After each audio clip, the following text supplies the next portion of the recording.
Hello everybody and greetings from the Delta College Planetarium. My name is Brian.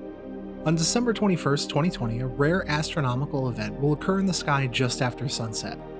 The planets Jupiter and Saturn will appear so close to each other in the sky that they will both be visible in the same telescope field of view. In astronomy, a conjunction occurs when two or more objects in the sky appear very close together. Usually only bright objects are of interest, like a conjunction of a bright planet and the moon or a planet and the sun. Sometimes three objects will form a conjunction, like two planets and the moon or three planets. Do conjunctions have some physical significance? Do they reveal something deep about the universe? No, not really. They're just fun to look at. The inner planets of the solar system orbit more quickly than the outer planets. So over the course of the year, Venus and Mercury will move from the morning sky to the evening sky multiple times. This gives them many opportunities to be present for conjunctions with the other planets. Venus, being the brightest of the planets, is of particular interest for conjunctions. The outer planets move more stately, taking their time. It takes Jupiter about 12 Earth years to move around the Sun once. Even more distant Saturn takes nearly 30 Earth years to complete an orbit.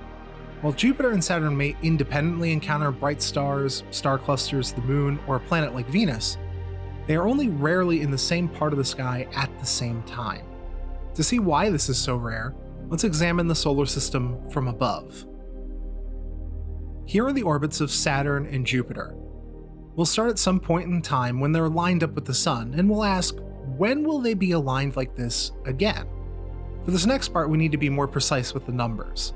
It takes Jupiter 11.8 years to go around the Sun once, and it takes Saturn 29.5 years. So after 11.8 years, Jupiter returns to its starting position, but Saturn has gone a little more than 1/3 of its journey around the Sun. So Jupiter is now in catch-up mode. It needs to reach a little more than 1/3 of its journey around the Sun to get to where Saturn is now. But as that happens, Saturn continues to move in its orbit, so the goalposts are being moved on Jupiter. Eventually, Jupiter does catch up to Saturn, after about 19.6 years in total.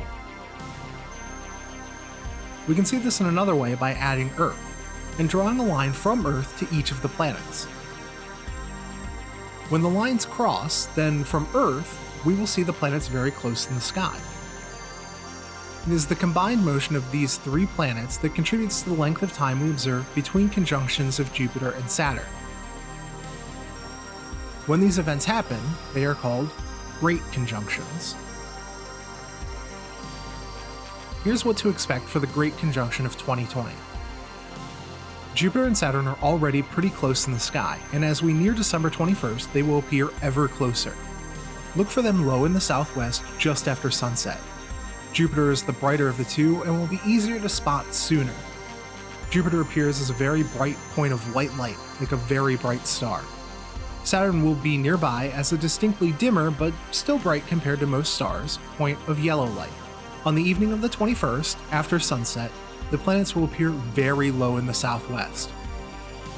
They will now be so close that they can be seen simultaneously in a telescope. Through a telescope, you will be able to spot the moons of Jupiter and the rings of Saturn at the same time. The planets will be low in the sky, so be sure to get someplace where you have a clear view to the southwest. Jupiter and Saturn will also set relatively quickly, so you will only have a short window to observe them on that night.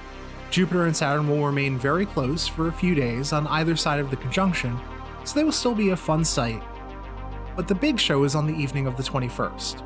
The next time the giant planets will be in conjunction will be November 5th, 2040.